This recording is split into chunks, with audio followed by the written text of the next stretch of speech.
నమస్తే, welcome to YoYo cine talkies. Pushpa 2 the rise లో అందరూ అల్లు అర్జున్ గురించి ఆలోచిస్తున్నారు. కానీ ఈసారి రష్మిక మందన్నకు ఊహించని స్థాయిలో ప్రాధాన్యం ఉంటుందని యూనిట్ నుంచి అందుతున్న లీక్. మొదటి భాగంలో పెళ్లి చేసుకోవడం వరకే నడిపించిన దర్శకుడు సుకుమార్ ఈసారి శ్రీవల్లిని గర్భవతిగా చూపిస్తాడట.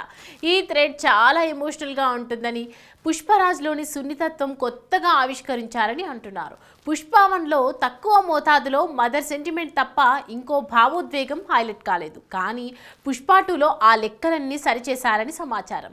సో యానిమల్ తర్వాత జాతీయ స్థాయిలో గుర్తింపు తెచ్చుకున్న రష్మిక మందన్న ఇమేజ్ అమాంతం రెట్టింపయ్యేలా సుక్కు పర్ఫెక్ట్గా ప్లాన్ చేశారని తెలిసింది. పుష్ప, శ్రీవల్లి కలిసి థియేటర్లో ఇంద్రా సినిమా చూసేందుకు వెళ్లే ఎపిసోడ్ని ఓ రేంజ్లో షూట్ చేసినట్లు ఆల్రెడీ టాక్ ఉంది. గంగమ్మ జాతర తర్వాత దీని గురించే మాట్లాడుకుంటారట. మొత్తానికి గూస్ బంప్స్ మూమెంట్స్ చాలా ఉండేలా సుకుమార్ ఈసారి స్పెషల్ ప్యాకేజ్ ఇవ్వబోతున్నారు. జపాన్ వెళ్లి అక్కడి మాఫియా డాన్ ని హతమార్చే ట్రాక్ గురించి గతంలో మా సైట్ ఎక్స్క్లూజివ్ గా చూపించిన సంగతి తెలిసిందే. ఆగస్టు 15 విడుదల తేదీని ఎట్టి పరిస్థితుల్లో మిస్ కాకుండా ఉండేందుకు టీం అన్ని రకాలుగా day and night కష్టపడుతోంది.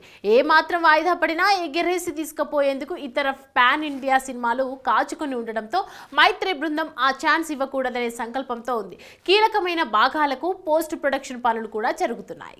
Hi, hello, mesmerise చేసే మూవీ ముచ్చట్లు, రిలీజ్ అయిన వెంటనే రివ్యూస్, మీ అభిమాన తారల రియల్ స్టోరీస్, సినిమా సమాచారం ఏదైనా క్షణాల్లో మీ చెంతకు.